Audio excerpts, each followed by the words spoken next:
semuanya, kembali lagi bersama aku Jacinta Putri Ayu Ningtyas dan Pak Gofur selaku Guru PAI SMPN 5 Jember.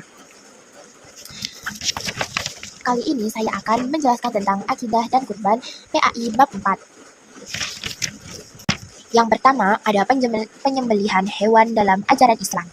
Agama Islam mengajarkan agar daging kurban yang dihasilkan sehat dan berkualitas. Ketentuannya apa saja sih? Yang pertama, orang yang menyembelih.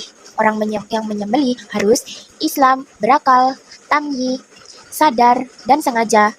Dan yang terakhir, menyebut nama Allah Subhanahu wa Ta'ala.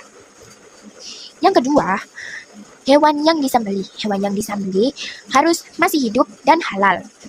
Yang ketiga, ada alat yang digunakan. Alat yang digunakan harus tajam, bukan tulang ataupun gigi dan lain-lain. Yang keempat adalah proses penyembelihan. Proses penyembelihannya seperti mengasah alat, menghadapkan kiblat, menyembelih pada pangkal leher, dan mempercepat prosesnya.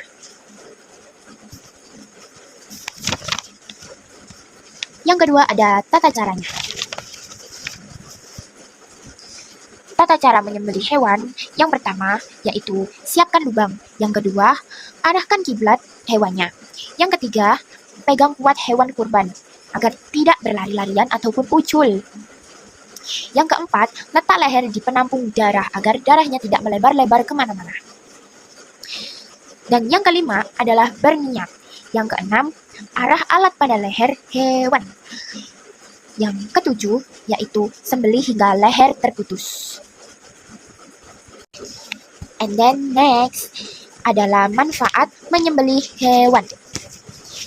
Manfaat yang pertama, daging halal dikonsumsi. Manfaat yang kedua, kualitas daging baik. Manfaat yang ketiga, warna dagingnya cerah seperti wajah. Asik. Next, yang kedua, akikah dalam ajaran Islam. Asi akikah dalam ajaran Islam itu. Jadi kita akan bahas secara bahasa, akikah dalam ajaran Islam itu adalah memutus atau memotong. Dan secara definisi adalah menyembelih kambing atau sebagainya sebagai rasa syukur atas lahirnya anak laki-laki maupun perempuan bagi orang tuanya.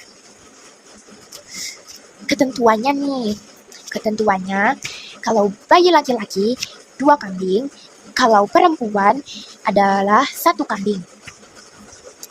Lalu untuk anak baru lahir, lalu yang melaksanakan adalah orang tua.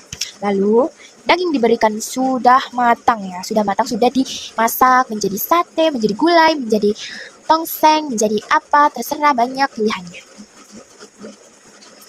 Hikmahnya apa sih? Hikmahnya adalah yang pertama, mendekatkan diri. Yang kedua, bentuk rasa syukur kepada Tuhan Yang Maha Esa sudah diberikan keturunan atau apa lain sebagainya. Yang ketiga, yaitu tebusan anak baru lahir.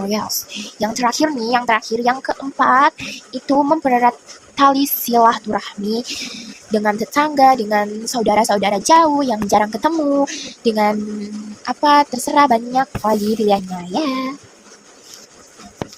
Next, yang ketiga, ada kurban dalam ajaran Islam. Mari kita bahas kurban dalam ajaran Islam. Kurban adalah ibadah dalam bentuk penyembelihan hewan atas perintah Allah Subhanahu wa Ta'ala. Ketentuannya apa aja sih? Nih ketentuannya aku bakalan kasih tahu ke kalian semua ya. Ketentuannya yang pertama adalah beragama Islam. Yang kedua, hewan sapi atau kambing atau domba ataupun kerbau. Dan ketentuan sehat, lengkap, cukup umur gitu ya. Jadi itu harus diperhatikan sekali dari kesehatan, umur, terus lengkap apa tidaknya. Terus yang ketiga adalah jumlah hewan dan orang berkurban ya. Yang keempat, disembelih setelah sholat ya. Jangan lupa setelah sholat.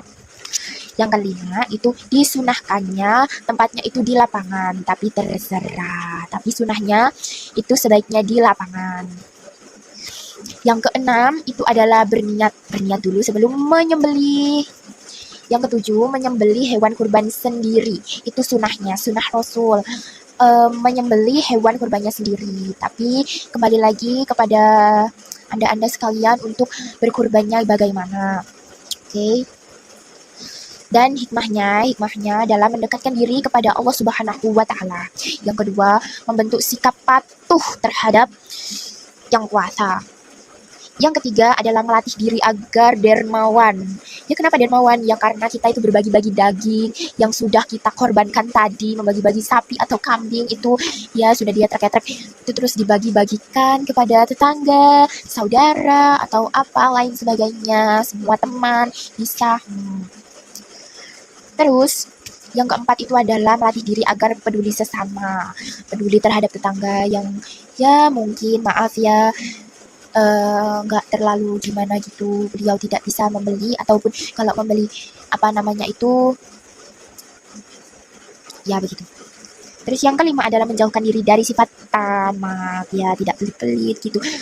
Makanya melakukan korban biar tidak tamak, tidak pelit, tidak serakah. Kalau masih korban, sudah korban tapi masih serakah ya udah kembali ke kalian sendiri ya. Sudah, terima kasih. Sekian presentasi dan penjelasan dari saya tentang bab 4 PAI ini ya Pak Gofur dan teman-teman sekalian. Oke. Jika ada salah kata maupun perbuatan mohon dimaafkan ya teman-teman dan Pak Gofur. Assalamualaikum warahmatullahi wabarakatuh.